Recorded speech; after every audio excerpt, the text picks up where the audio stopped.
Ο Άγιος Βαλεντίνος εορτάζεται κάθε χρόνο στις 14 Φεβρουαρίου. Η ημέρα του Αγίου Βαλεντίνου είναι γνωστή και ως ημέρα των ερωτευμένων.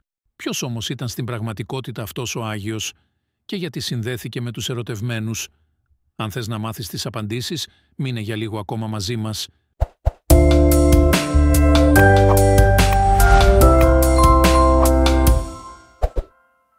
Ο Άγιος Βαλεντίνος φαίνεται πως ήταν ένας χριστιανός ιερέας που ζούσε κατά τη διάρκεια της Ρωμαϊκής Αυτοκρατορίας, τον 3ο αιώνα μετά Χριστόν. Ωστόσο, υπάρχει ασυνέπεια των ελαχίστων σχετικών πηγών σχετικά με την πλήρη ταυτοποίησή του. Σύμφωνα με την επίσημη βιογραφία της Επισκοπής του Τέρνη, ο Επίσκοπος Βαλεντίνος γεννήθηκε και έζησε στην Ιντεράμνα και ενώ βρισκόταν προσωρινά στη Ρώμη φυλακίστηκε, βασανίστηκε και μαρτύρησε εκεί στις 14 Φεβρουαρίου του 269. Το σώμα του τάφηκε βιαστικά σε κοντινό νεκροταφείο και λίγες νύχτες αργότερα οι μαθητές του ανέσυραν το σώμα του και το επέστρεψαν στον τόπο του. Επίσης, ο επίσημος κατάλογος των αναγνωρισμένων Αγίων της Καθολικής Εκκλησίας για τις 14 Φεβρουαρίου δίνει μόνο έναν Άγιο Βαλεντίνο, έναν μάρτυρα που πέθανε στη Ρωμαϊκή Οδό Βία Φλαμινία. Η Καθολική Εγκυκλοπαίδεια και άλλες αγιογραφικές πηγές μιλούν για 3 Αγίους Βαλεντίνους που συνδέονται με την 14η Φεβρουαρίου. Ο πρώτος ήταν Ρωμαίος ιερέας, ο δεύτερος ήταν επίσκοπος της περιοχής του Τέρνη και οι δύο βρέθηκαν θαμμένοι στις κατακόμβες της Βία Φλαμινία της Ρώμης, σε διαφορετικές αποστάσεις από την πόλη. Ο τρίτος λέγεται ότι ήταν ένας χριστιανός μάρτυρας που μαρτύρησε την ίδια μέρα, μαζί με πολλούς χριστιανούς στη Ρωμαϊκή Επαρχία της Αφρικής. Για αυτούς τους μάρτυρες τίποτα άλλο δεν είναι γνωστό. Η γνωστότερη ιστορία σχετικά με τον Βαλεντίνο είναι η ακόλουθη. Ενώ λοιπόν βρισκόταν υποκατοίκον περιορισμό από τον δικαστή Αστέριο κήρυτε σε εκείνον για τον Ιησού. Ο δικαστής τον άκουγε με καχυποψία και τον δοκίμασε, φέρνοντας μπροστά του την υιοθετημένη τυφλή κόρη του. Αν ο Βαλεντίνος κατάφερνε να αποκαταστήσει την όραση του κοριτσιού, τότε ο Αστέριος θα έκανε ό,τι του ζητούσε. Ο Βαλεντίνος, προσευχόμενος στον Θεό, έβαλε τα χέρια του στα μάτια της και η όραση του παιδιού αποκαταστάθηκε. Αμέσως, ταπεινωμένος, ο δικαστής ρώτησε τον Βαλεντίνο τι έπρεπε να κάνει για εκείνον. Ο Βαλεντίνος απάντησε ότι όλα τα είδωλα γύρω από το σπίτι του δικαστή έπρεπε να καταστραφούν και ότι ο δικαστής έπρεπε να νηστέψει για 3 ημέρες και μετά να βαπτιστεί. Ο δικαστής υπάκουσε και επιπλέον απελευθέρωσε όλους τους χριστιανούς κρατούμενους υπό την εξουσία του. Ο δικαστής, η οικογένειά του και το 40μελές σπιτικό του από ενήλικα μέλη της οικογένειας και υπηρέτες βαφτίστηκαν. Η εν λόγω ιστορία θυμίζει την περιπέτεια του Παύλου στη φυλακή των Φιλίππων με τον δεσμοφύλακα.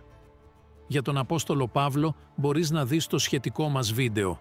Ο Βαλεντίνος αργότερα συνελήφθη ξανά επειδή συνέχιζε να ευαγγελίζει τα πλήθη. Στάλθηκε από τον έπαρχο της Ρώμης, στον ίδιο τον αυτοκράτορα Κλάβδιο τον Δεύτερο.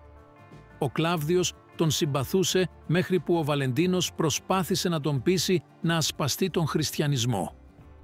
Ο Κλάβδιος αρνήθηκε και καταδίκασε τον Βαλεντίνο σε θάνατο, διατάζοντας τον να απαρνηθεί την πίστη του για να μην εκτελεστεί. Ο Βαλεντίνος αρνήθηκε και εκτελέστηκε έξω από τη Φλαμινική πύλη στις 14 Φεβρουαρίου του 269. Το σώμα του μάρτυρα μεταφέρθηκε και θαύτηκε στις κατακόμβες της Αγίας Πρίσκυλας. Επίσης, ο Βαλεντίνος λέγεται ότι διακονούσε τους πιστούς εν μέσω διωγμών των χριστιανών στη Ρωμαϊκή Αυτοκρατορία. Σύμφωνα με μία αμφισβητούμενη μαρτυρία, ο Άγιος Βαλεντίνος έγραψε ένα σημείωμα στην κόρη του Αστερίου, την οποία είχε θεραπεύσει, όπως έγινε λόγος, το οποίο είχε ως χαιρετισμό τη φράση «από τον Βαλεντίνο σου». Ενδεχομένως αυτή η αφήγηση ήταν μία πρώτη σύνδεση του Βαλεντίνου με τα τρυφερά μηνύματα των ερωτευμένων. Σύμφωνα με μία άλλη μαρτυρία, ο Βαλεντίνος ήταν επίσης και γιατρός.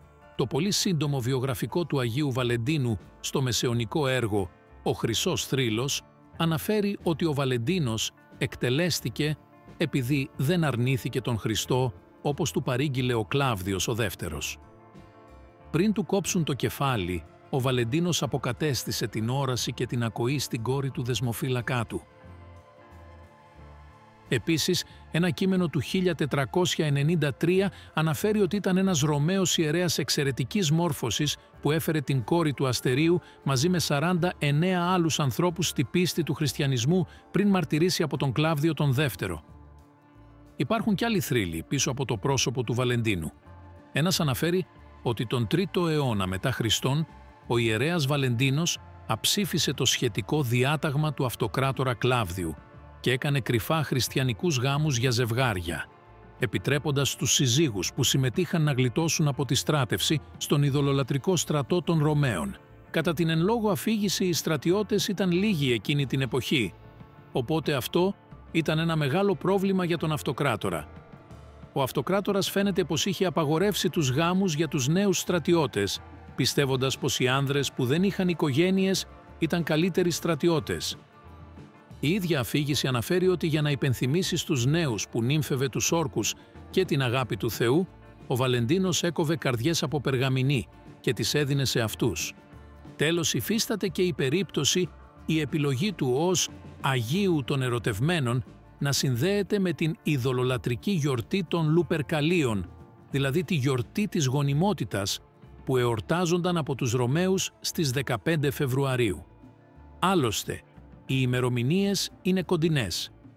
Η γιορτή του Αγίου Βαλεντίνου καθιερώθηκε τον 5ο αιώνα μετά Χριστόν από τον Πάπα Γελάσιο. Η Ανατολική Ορθόδοξη Εκκλησία γιορτάζει τον Άγιο Βαλεντίνο στις 8 Ιουλίου, εκτός από τους Έλληνες που γιορτάζουν τον Βαλεντίνο μαζί με τους Δυτικούς στις 14 Φεβρουαρίου. Επίσης, ο Βαλεντίνος θεωρείται και ο προστάτης των μελισσοκόμων και των επιληπτικών.